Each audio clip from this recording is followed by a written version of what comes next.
Hello and welcome back. This is video number 7. We're going to talk about how to set up your ad sets. Now, we talked about campaigns briefly before. Ad sets, however, allow you to target specific groups, their locations, their countries, different audiences, their likes, their interests, the budget. You can specify that as well. So when you create different ad sets, you want to make sure that you create a different ad set for a different location. So you don't want to create an ad set with tons and tons of countries together, unless they are perhaps the third world countries. But for the most part, what we like to do is we like to segment and try to create as many different ad sets as possible. That way we kind of get more of a granular view of what's actually converting into page likes.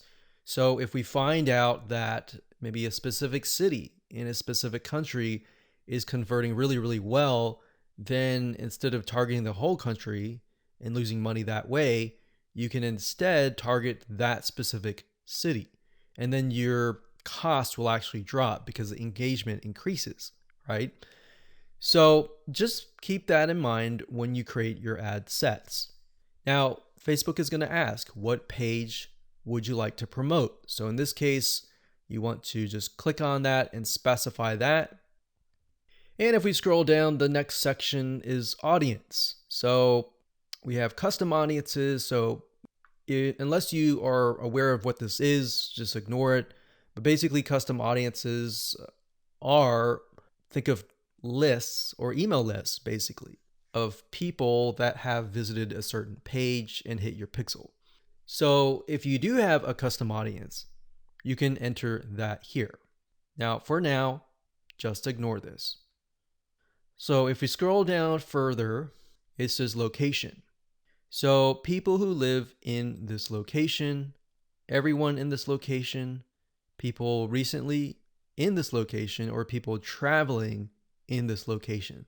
So that gives you a better idea of who to target. So if your product or service relates more to these, you may want to choose those. In this case, we always choose people who live in this location. A lot of times it will choose your country by default. So we're just going to click X here and it's going to say missing audience location. Now, in this case, we want to target the third world countries. So we've got Bangladesh here.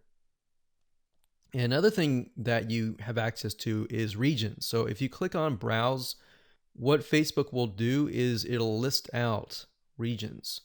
So we've got free trade areas, emerging markets, app store regions, the Europe area. So free trade, we can go to Asia down here. So Asia down here encompasses Australia, Brunei, Hong Kong. So these are actually what we call, some of these are actually tier 1. So we don't want to do that off the bat because that will just increase our costs. So what we like to do is, if you're not aware of what country to target, you can actually simply go to google.com, type in the keyword term, list of third world countries, and scroll down and just try to look for it. So it says third world countries 2019. Now, obviously this most likely is going to stay the same throughout the next few decades. But if we go back over here. Okay, so I scrolled down the page and I found a list of third world countries. So we can see a list, we can see the population here. So what we could do is we could sort by population. So as you can see, I mentioned Bangladesh because Bangladesh actually works fairly well in our past campaigns. So we've got that, we've got Ethiopia, we got Congo, Tanzania, Myanmar is another one. Let's see, Myanmar. Okay, so when we go back here, we can type in that country and we just click it like that. Now, I want you to know that some countries may not exist. So you might type in some and think, okay, where is it? It's because some of them just don't have access to Facebook at all, or Facebook hasn't been allowed into that territory yet. Now, if you don't want to enter them one by one, you can create a list of them and then enter them and copy and paste them in here by clicking add locations in bulk and going through that process. Next, we have age and gender. Generally speaking, you want to choose something broad.